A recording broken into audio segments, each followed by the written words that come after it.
At 1:20 p.m. on March 23, 2005, a massive explosion and fire erupted at the BP refinery in Texas City, Texas. The explosion killed 15 workers and injured 180 others, many of them seriously. The blast occurred at the isomerization or ISOM unit, which produces materials to boost the octane rating of gasoline. The explosion shattered windows in homes and businesses up to 3/4 of a mile away from the 1,200-acre refinery. As thick black smoke billowed from the plant, authorities instructed some 43,000 Texas City residents to stay indoors. The accident cost BP billions of dollars in victims' compensation, property damage, and lost production. This investigation was the largest and most comprehensive investigation in the history of the Chemical Safety Board. CSB Supervisory Investigator Don Holmstrom led a 2-year investigation to determine the root causes of the accident. We interviewed over 370 witnesses. We looked at thousands of documents, literally millions of pages of documents, and we examined the plant, inspected over 40 pieces of instrumentation and equipment. The investigation team examined a wide range of safety systems, practices, and standards, and looked at human factors such as fatigue and communication between operators. The board's report was released at a public meeting in Texas City on March 20, 2007. Then CSB Chairman Carolyn Merritt presided. Many of you here tonight had family members or co-workers who were victims of this explosion. To all of you, I express my deepest condolences and sincere wishes that society never allows another accident like this to occur. The tragedy at BP was the worst industrial accident in the United States in nearly 15 years. The CSB concluded that it was the result of organizational and safety deficiencies at all levels of the company. We found that BP management had, for many years, overlooked warning signs of a possible catastrophic accident. There's an old saying that if you think safety is expensive, try an accident. Accidents cost a lot of money, and they're not only in damage to plant and in claims for injury, but also in the loss of the company's reputation. The reason why the Texas City accident has such an impact is because when people look at it, they can see that they are all in the same boat, that the problems which led to that accident are likely to be present at other sites around the world. My fear is that some of the other refineries within the United States will feel that couldn't happen to me. And the ones that feel that that couldn't happen at their site is the ones that are set up to have it happen there. The following CSB computer animation depicts the sequence of events over an 11-hour period leading to the explosion at the BP Texas City refinery on March 23, 2005. Several units at the Texas City refinery had been shut down for lengthy maintenance projects, which required nearly 1,000 contractors to be on site along with BP employees. BP had positioned a number of portable trailers close to process units for the use of contractors and other maintenance workers. Over a period of months, BP had located 10 trailers for workers servicing the ultra-cracker unit, including a double-wide wood-frame trailer that contained 11 offices and was regularly used for meetings. Though these trailers were located near the isomerization unit, the occupants were not warned the ISOM unit was about to start up, a potentially hazardous operation. At 2:15 a.m. on March 23rd, overnight operators began introducing flammable liquid hydrocarbons, known as raffinate, into a 170-foot tall raffinate splitter tower used to distill and separate gasoline components. Near the base of the tower, there was a single instrument that measured how much liquid was inside. It transmitted this information to a central control room located away from the ISOM unit. But this level indicator was not designed to measure liquid above the 9-foot mark. During normal operation, the tower was only supposed to contain about 6.5 feet of liquid.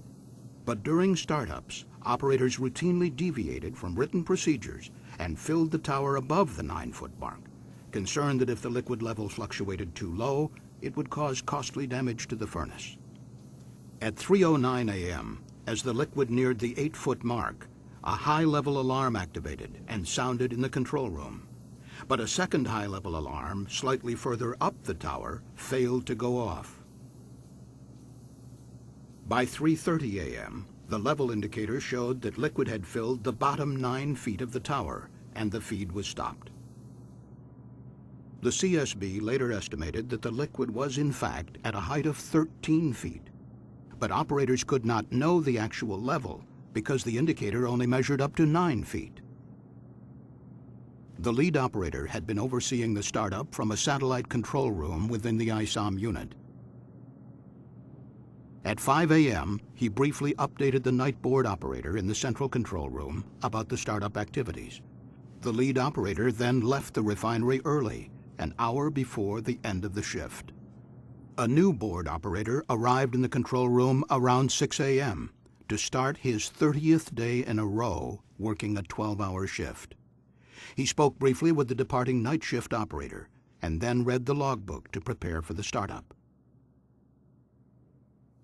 But the logbook did not clearly indicate how much liquid was already in the tower and equipment, and it left no instructions on routing of the liquid feed and products when the startup resumed. Instead, the control board operator only found a one-line logbook entry that said, ISOM brought in some RAF to unit to pack RAF with. At 7:15 a.m., the day shift supervisor arrived. Because he was more than an hour late, he received no formal briefing from personnel on the night shift about conditions in the ISOM unit. At 9:51 a.m., operators resumed the startup. They began recirculating the liquid feed and adding more liquid to the already overfilled tower. As new feed was added, startup procedures called for regulating the liquid level in the tower using the automatic level control valve. But the board operator and others had received conflicting instructions on routing the product. As a result, this critical valve was left closed for several hours, blocking the flow of liquid from the tower. A few minutes later, operators lit burners on the furnace to begin heating up the feed, part of the normal startup process. While the startup was underway, the day supervisor left the refinery on short notice just before 11 a.m. to attend to a family medical emergency.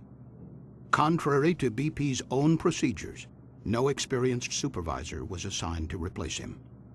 This left a single control board operator, now without a qualified supervisor, to run 3 refinery units, including the ISOM unit, which needed close attention.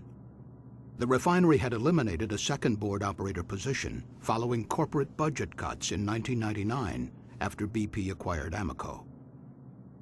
As the startup continued, the tower steadily filled with liquid, reaching a height of 98 feet shortly before noon, more than 15 times the normal level. But the improperly calibrated level indicator told operators in the control room that the liquid was at 8.4 feet and gradually falling.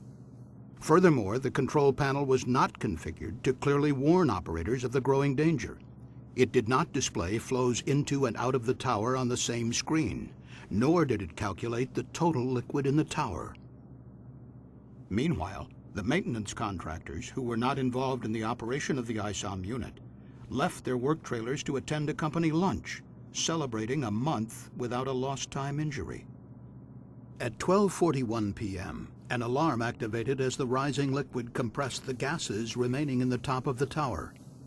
Unable to understand the source of the high pressure, operators opened a manual chain valve to vent gases to the unit's emergency relief system, a 1950s-era blowdown drum that vented vapor directly into the atmosphere. Operators also turned off 2 burners in the furnace to lower the temperature inside the tower, believing this would reduce the pressure. Nobody knew the tower was dangerously full.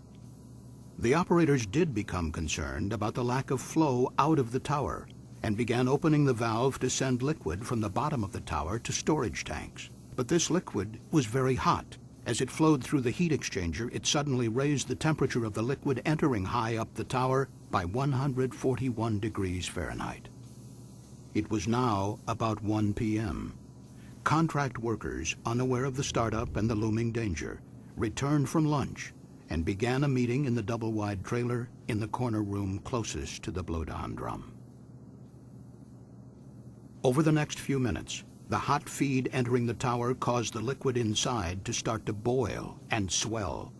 Liquid filled the tower completely and began spilling into the overhead vapor line, exerting great pressure on the emergency relief valves 150 feet below. At 1:14 p.m., the 3 emergency valves opened, sending nearly 52,000 gallons of flammable liquid to the blowdown drum at the other end of the ISOM unit. Liquid rose inside the blowdown drum and overflowed into a process sewer, setting off alarms in the control room. But the high-level alarm on the blowdown drum failed to go off. None of the operators knew of the catastrophe unfolding in the ISOM unit. As flammable hydrocarbons overfilled the blowdown drum, operators nearby saw a geyser of liquid and vapor erupt from the top of the stack. The equivalent of nearly a tanker truck full of hot gasoline fell to the ground and began forming a huge flammable vapor cloud. This scene, based on CSB computer modeling, shows how the vapor cloud expanded in just 90 seconds, engulfing the unit and the nearby trailers full of workers. About 25 feet from the base of the blowdown drum, 2 workers were parked in a pickup truck with the engine idling. As flammable vapor entered the air intake, the diesel engine began to race. The 2 workers fled, unable to shut off the engine. Moments later, witnesses saw the truck backfire and ignite the vapor cloud. Powerful explosions swept through the area. Computer modeling shows how the blast pressure wave accelerated through the ISOM unit, causing heavy destruction and igniting fires throughout the area. The workers inside the trailers were right in the path of the explosions.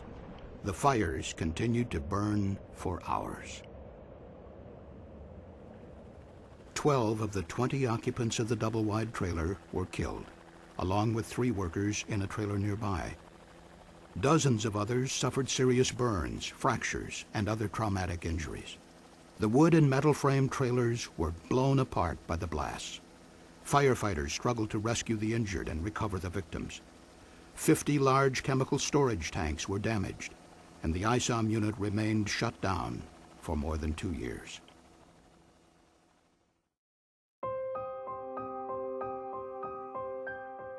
During the early stages of our investigation, our team had noted there were multiple safety system deficiencies at the Texas City plant.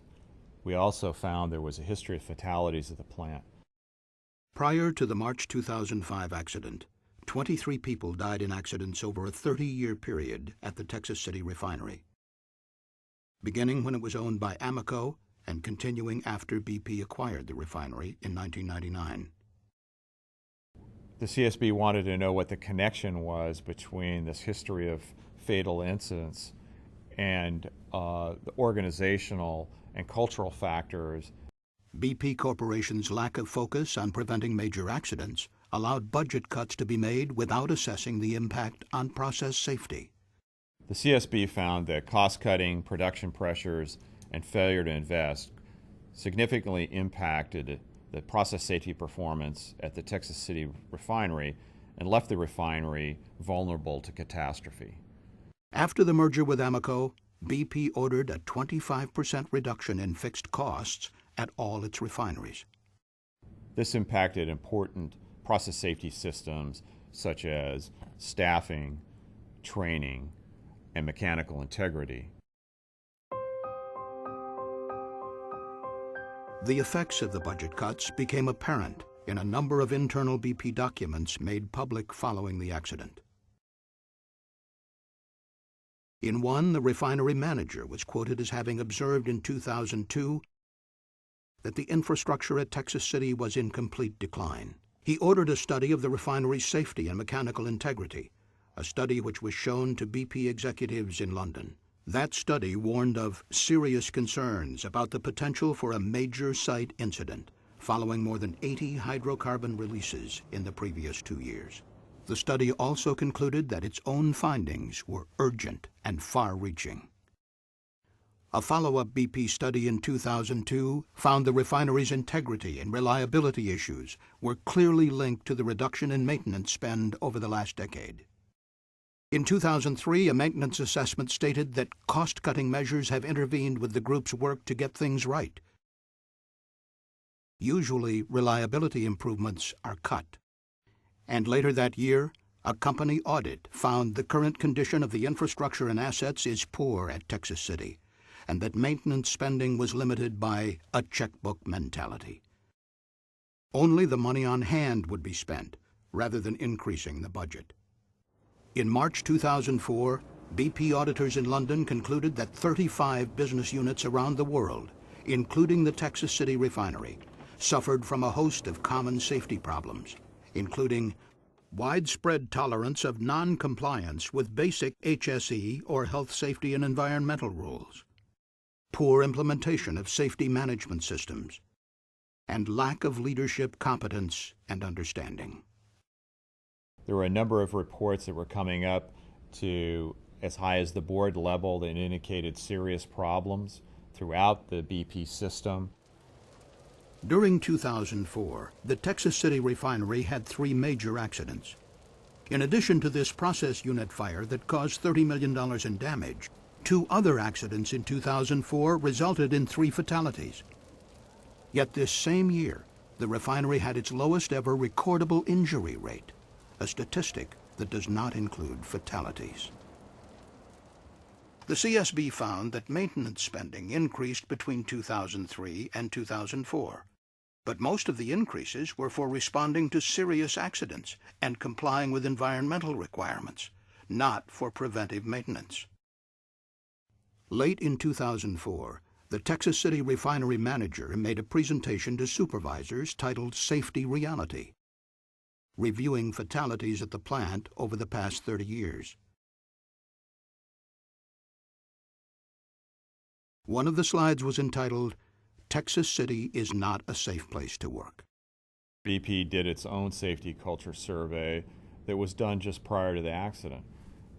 That survey indicated there was an exceptional degree of fear among employees of a major catastrophe. Among the findings of the survey, the pressure for production, time pressure, and understaffing are the major causes of accidents at Texas City. Critical events, like failures or breakdowns, are generally not attended to. Production and budget compliance gets recognized and rewarded above anything else. Sociology professor Dr. Andrew Hopkins has written extensively on the causes of industrial disasters. My feeling is that the solution to this problem of cost-cutting by senior people is to hold them responsible for the safety implications of those cost cuts, so that when they order a cost cut, they should personally be able to certify that these things will not have adverse safety consequences. The Safety Culture Survey also pointed to the exceptionally high executive turnover at the refinery. 6 different business unit leaders, or BULs, in 7 years prior to the accident. The authors of the survey report concluded, "We have never seen an organization with such a history of leadership changes over such a short period of time." Many managers are in and out within a space of 2 years, and what they are assessed on the basis of is the profit they make on an annual basis. Now, am I, as a manager, am I going to spend a large amount of money to deal with some remote risk that is very unlikely to generate a major accident during my year or two on my watch here? The survey of Texas City employees also found concern about safety and equipment checks potentially left undone.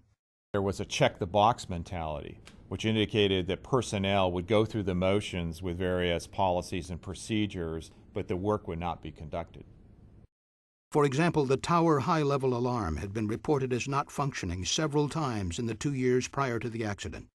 But maintenance work orders for this alarm were closed, although the repairs were never actually made.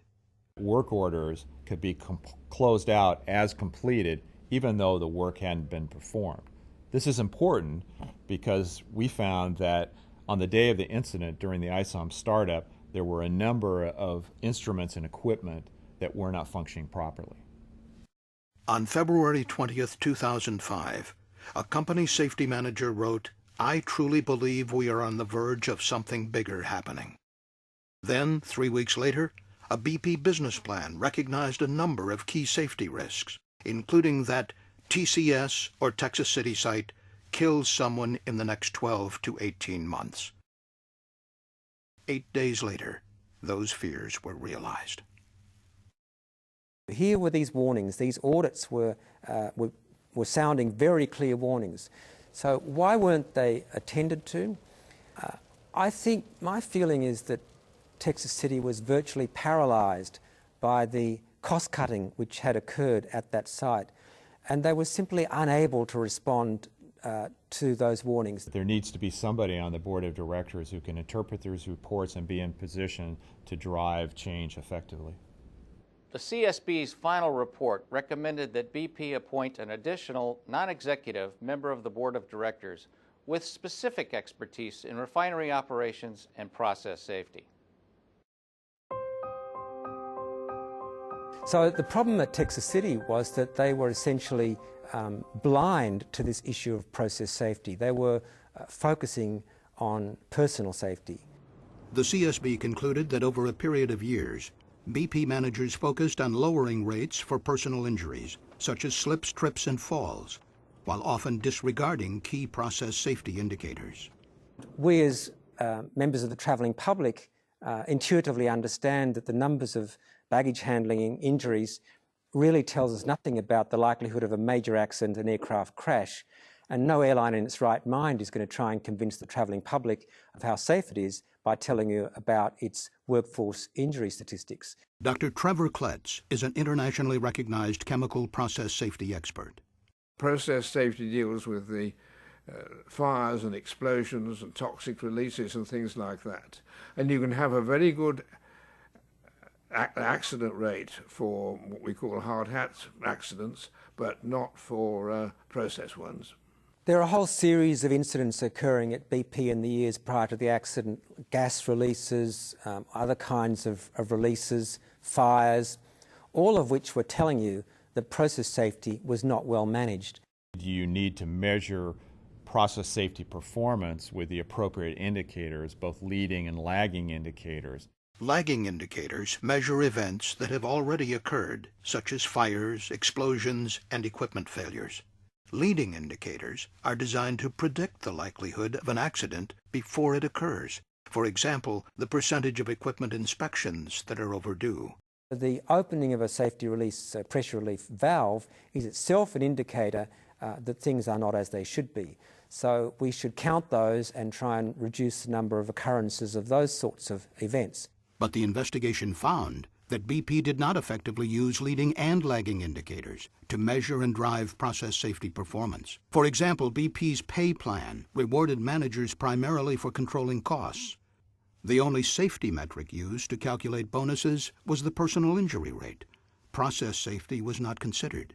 The CSB final report recommended that the United Steelworkers Union and the American Petroleum Institute create a new standard for process safety indicators for the petrochemical industry.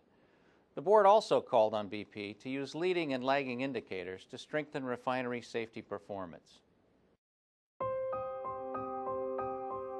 After an accident, managers often say, "I didn't know this was happening," or not happening, as the case may be. "If I'd known, I'd have stopped it." Now, this is bad management. It's the manager's job to know what is going on.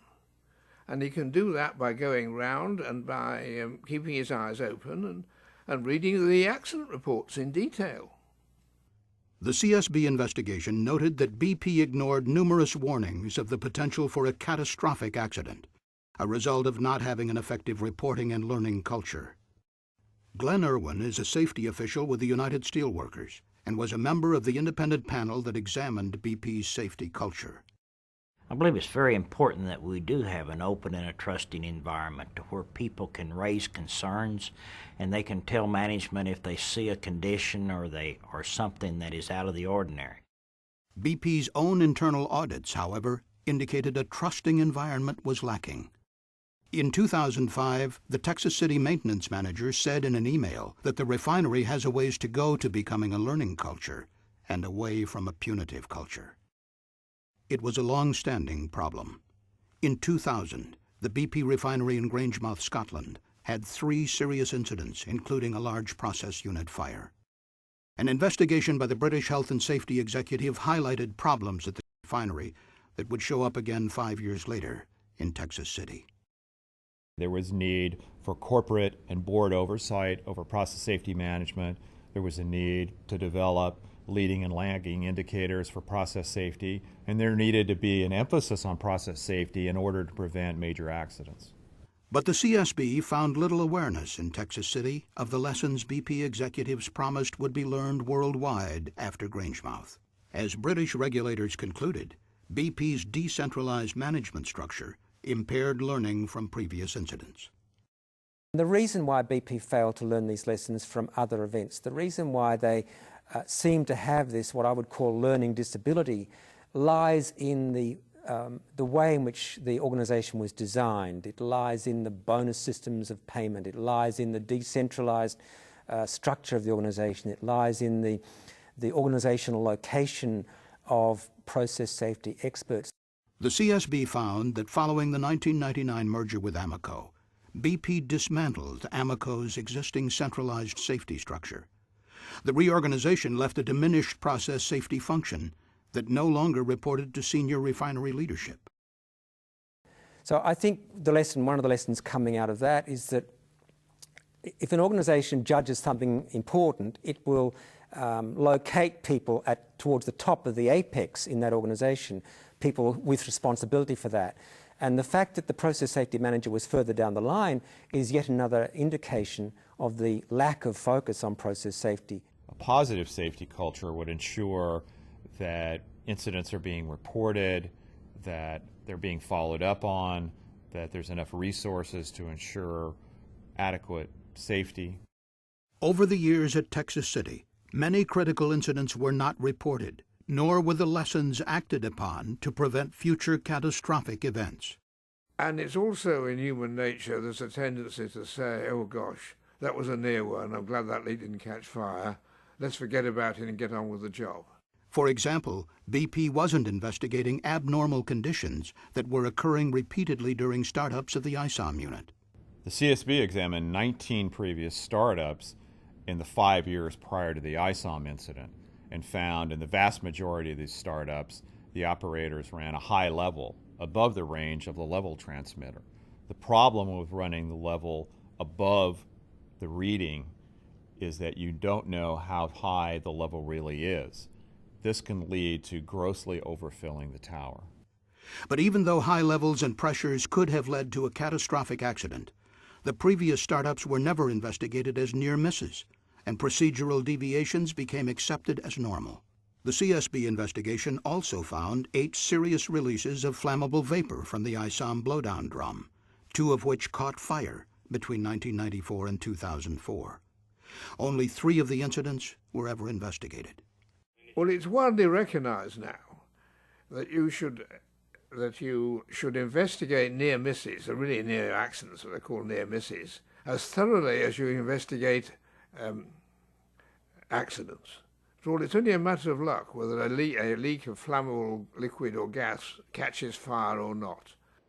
In our final report, the CSB recommended that BP's Board of Directors establish a system to encourage reporting of incidents without fear of retaliation, to investigate and implement prompt corrective actions, and to communicate lessons throughout the company.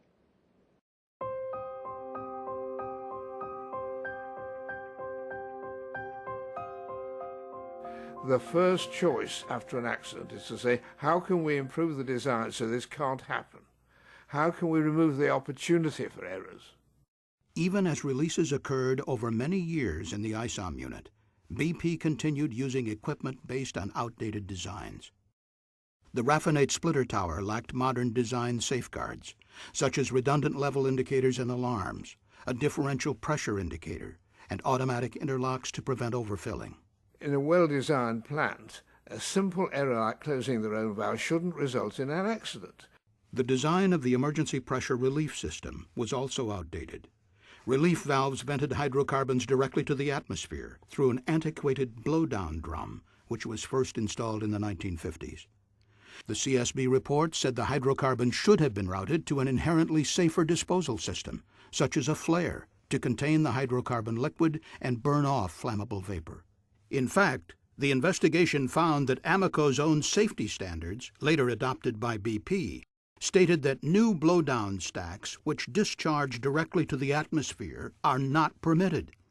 As facilities were upgraded, existing blowdown systems which are still necessary should be replaced.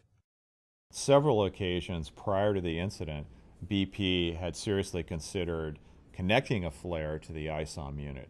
In the early 1990s, when Amoco owned the refinery, 3 proposals were made to replace blowdown stacks at Texas City. 2 more proposals were made in 2002 after the merger with BP. However, these decisions were impacted by production pressures and budget cuts, and the flare was never constructed. In 1992, OSHA conducted an inspection at the Texas City refinery because there had been release from a very similar blowdown drum in a different process unit. OSHA cited the then Amoco refinery for the unsafe blowdown system. OSHA determined that the design of the blowdown drum was unsafe because it did relieve to atmosphere. It didn't relieve to a safe place. But OSHA later withdrew the citation after Amoco asserted the equipment conformed to American Petroleum Institute standards. In October 2006, the board issued a recommendation to the American Petroleum Institute calling for new guidelines that warn against the use of blowdown drums similar to those found in Texas City. We also recommended that OSHA implement a national emphasis program for all oil refineries focused on the hazards of blowdown drums that release to the atmosphere. Whenever possible, companies should use inherently safer systems, such as flares, instead of blowdown drums. The presence of occupied trailers near the blowdown stack added to the hazards of venting flammable material to the atmosphere. Prior to the incident and prior to the startup of the ISOM unit, a number of trailers, occupied trailers, had been placed close to the ISOM unit. These trailers were occupied by workers who were not involved in the turnaround activities in the ISOM unit. The investigation found this was a key factor leading to the deaths of the workers.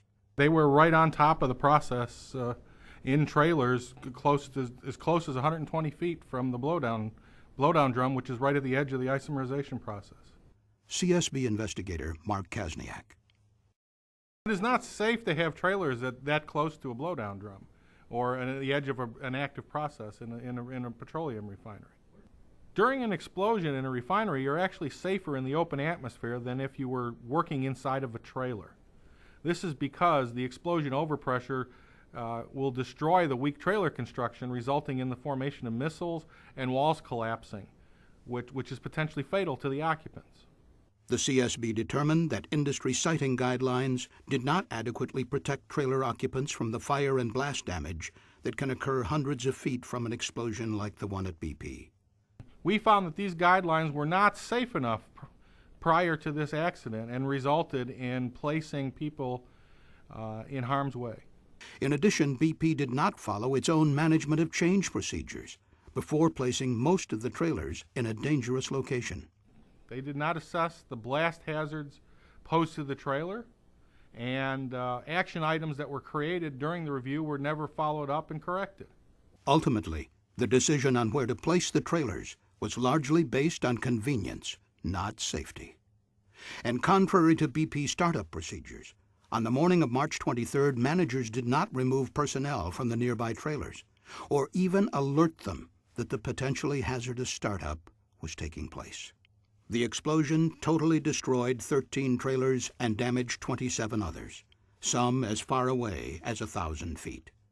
People inside trailers as far away as 479 feet were injured. In October 2005, the CSB issued an urgent recommendation to the American Petroleum Institute to revise industry standards and establish minimum safe distances for occupied trailers away from hazardous process areas.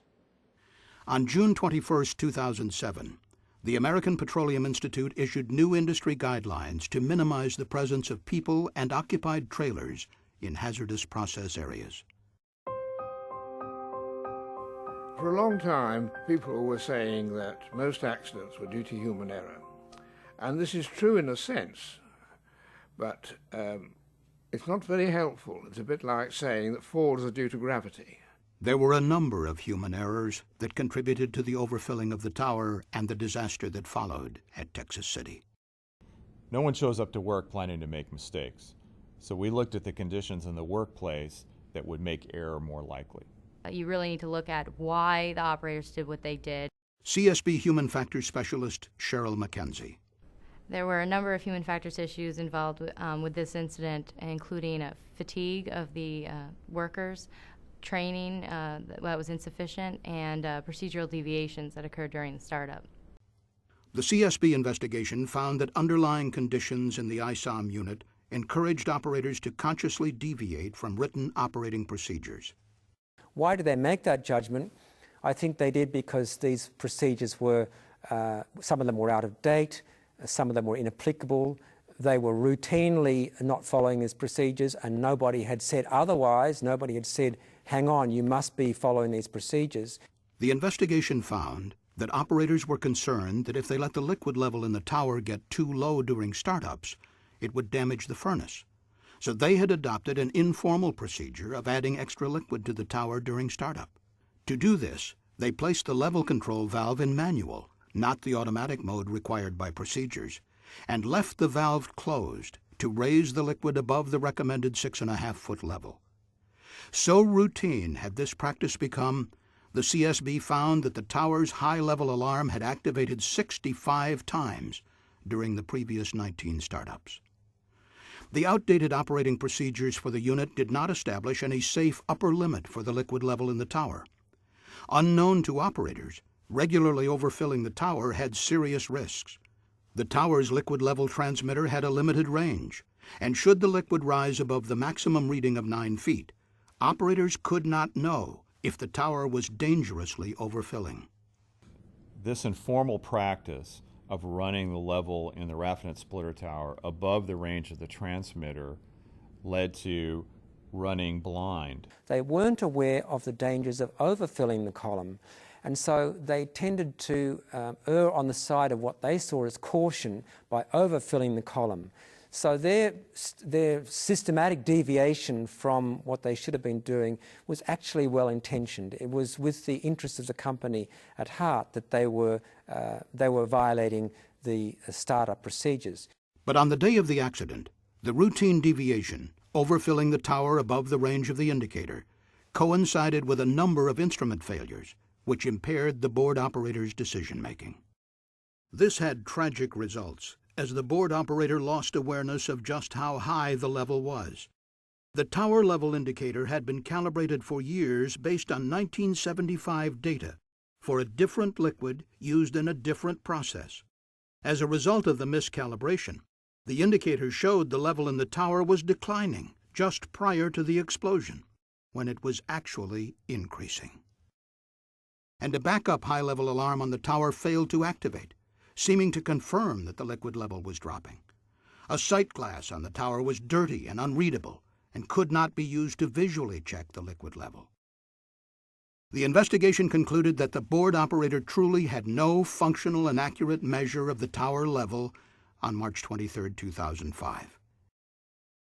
And when the liquid finally did spill over into the blowdown drum, the high-level alarm there failed to go off. BP procedures required that alarms and instruments and other equipment be checked for their functionality prior to startup. The CSB determined that these checks were largely not performed. A poorly designed computer display in the control room added to the difficulty of determining if the splitter tower was overfilling. Liquid flows into and out of the tower were not shown on the same screen, even though the computer could have been configured to do so. The investigation also found that communication problems among BP personnel during the morning of the startup increased the likelihood of errors. Operators received contradictory instructions on where to send the products from the tower, and the day shift operators never got clear information from the night shift about how much liquid the tower already contained. Well, then the board operator and the other operators that came in during the day shift really didn't understand what had occurred the night before, so they're starting up this unit without full knowledge of the state of the unit, and they're making judgments and decisions based on incomplete information. The investigation found that BP lacked adequate policies and a management emphasis on effective communications. Key instructions on sending the feed into the tower were given over the phone and radio instead of in writing. Operators later told investigators these verbal communications were rushed and vague. Written communications in the logbook were brief and unclear. Night shift operators did not conduct a crucial face-to-face meeting to brief day shift operators on the conditions in the unit. Therefore, they didn't realize how much liquid was in the tower and the equipment, so they added more, which led to the subsequent overfilling of the tower, which later led to the release. The opportunities for human error were multiplied by the lack of adequate supervision, staffing, and training at the refinery. Training had been downsized, and that training was largely delivered through computerized means rather than face-to-face training. BP did not train operators on the hazards of overfilling towers, and training for abnormal situations was insufficient. Despite recommendations dating back 5 years, simulators were not used to train board operators on making critical decisions. As noted in an internal BP email about simulators 3 weeks after the accident, big pushback has always been initial cost. Budget pressures also impacted control room staffing. BP implemented a 25% cost reduction in '99. During the same time period, BP downsized the board operators in the ISOM unit from 2 to 1. Later, BP added an additional process unit to the responsibilities of the board operator in the ISOM unit.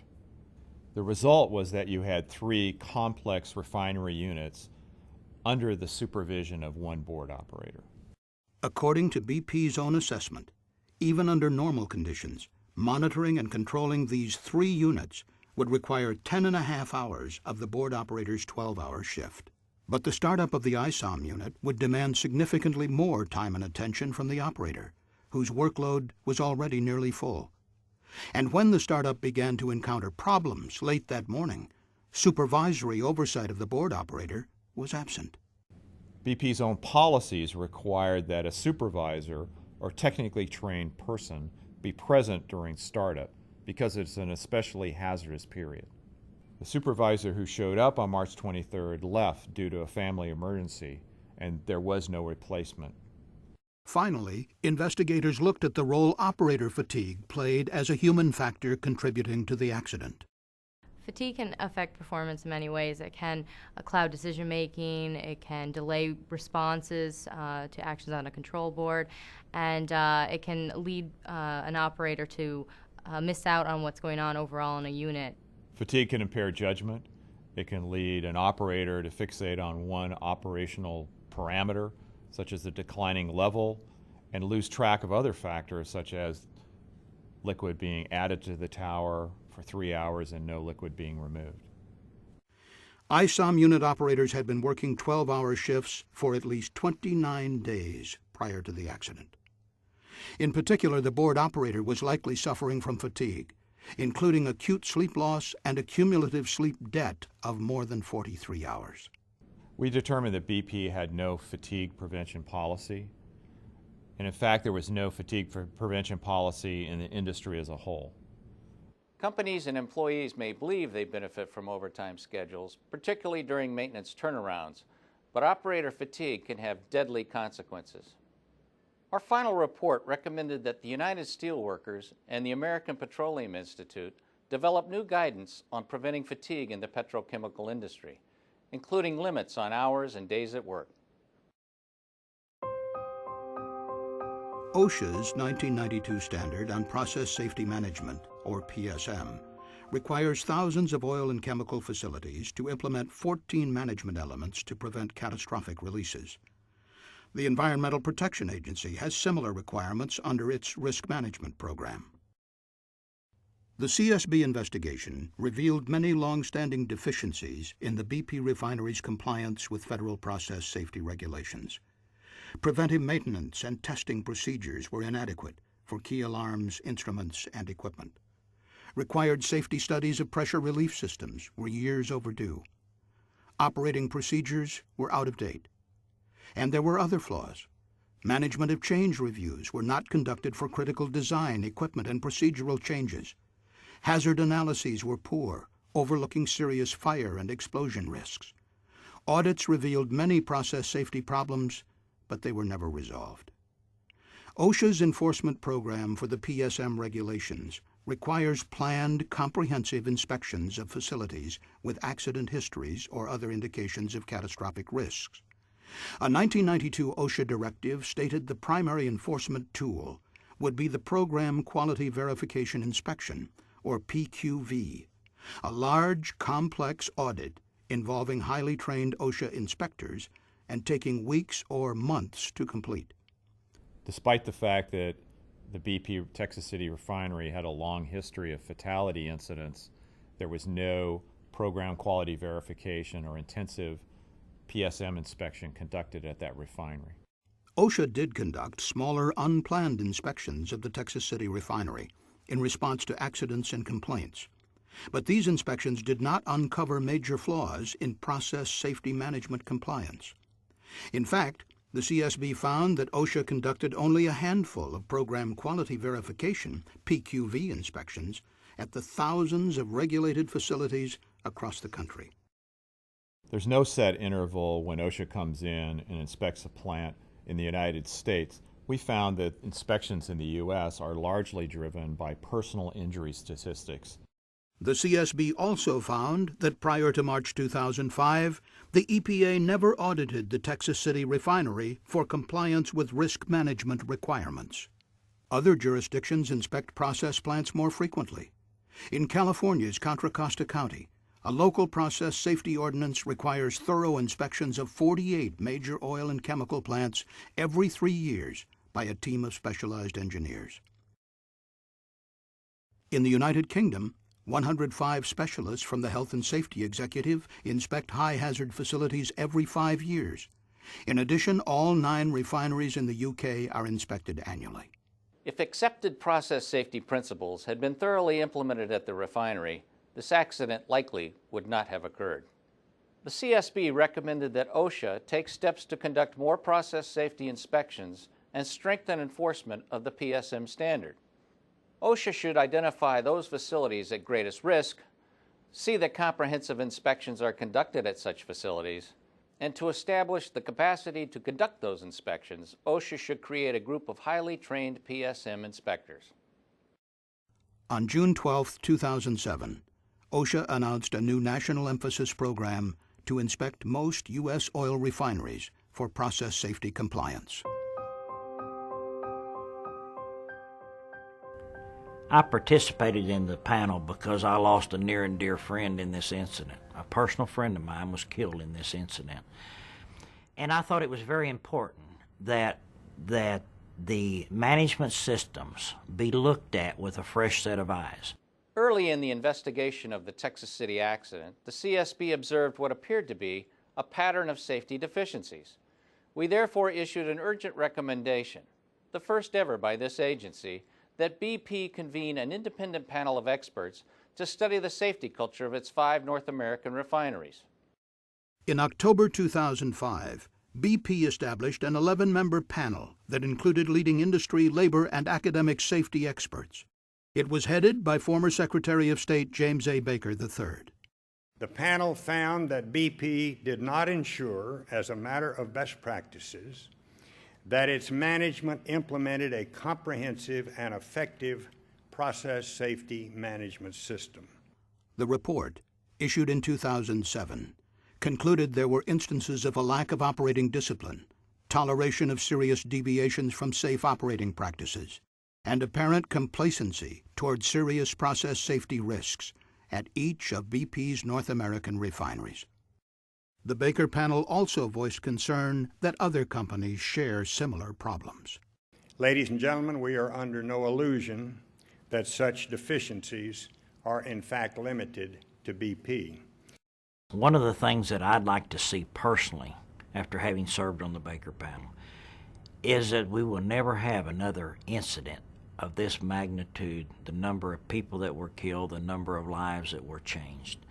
So many good, hard-working people go to work every day, and too often, some never return.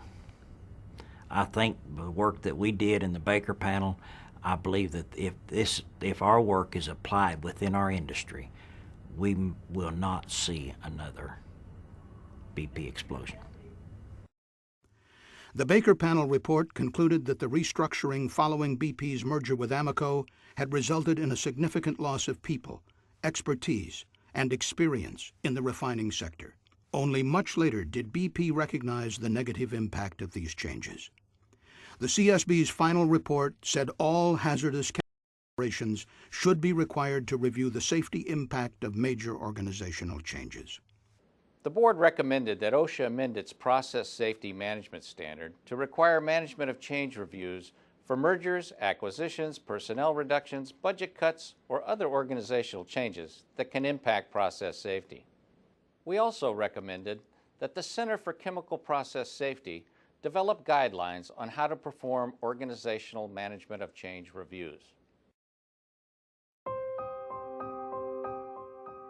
The major problem with the chemical industry, and indeed with other industries, is that the way accidents are investigated, reports are written, circulated, read, filed away, and then forgotten. And then 10 years later, even in the same company, the accident happens again. There is a saying that organizations have no memory. Only people have memory. Once they leave the plant, the accident that occurred there is forgotten about. And what companies must do in the petrochemical industry is realise that the fact that you've had 20 years without a catastrophic event is no guarantee that there won't be one tomorrow. You have to keep your eye on the ball constantly. All oil and chemical businesses should seek to learn from the tragedy at BP. The CSB believes there are key lessons to be drawn from our investigation. The CSB said, managers, executives, and boards of directors should do the following. Monitor process safety performance using appropriate indicators. Invest sufficient resources to correct problems. Maintain an open and trusting safety culture where near misses are reported and investigated. Ensure that non-essential personnel and work trailers are located a safe distance from hazardous process areas. Ensure equipment and procedures are maintained and up to date. Carefully manage organizational changes and budget decisions to ensure safety is not compromised. Analyze and correct the underlying causes of human errors, including fatigue and miscommunication. Finally, boards of directors must exercise their duty to ensure that the highest standards of safety are met. The BP tragedy was years in the making, but it was by no means inevitable. We hope our investigation will provide all of industry with valuable lessons to assure such a tragedy will not be repeated. For the CSB's final report, key investigation documents, the Baker Panel report, and other information, please visit the Chemical Safety Board website at csb.gov. BP cooperated with the CSB investigation and provided documents and witnesses voluntarily. After the Texas City accident, BP acted to relocate trailers, eliminate blowdown drums, and invest billions of dollars to upgrade the condition of its U.S. refineries. In 2007, BP accepted the recommendations of the Baker Panel, including a call to become a recognized industry leader in process safety management.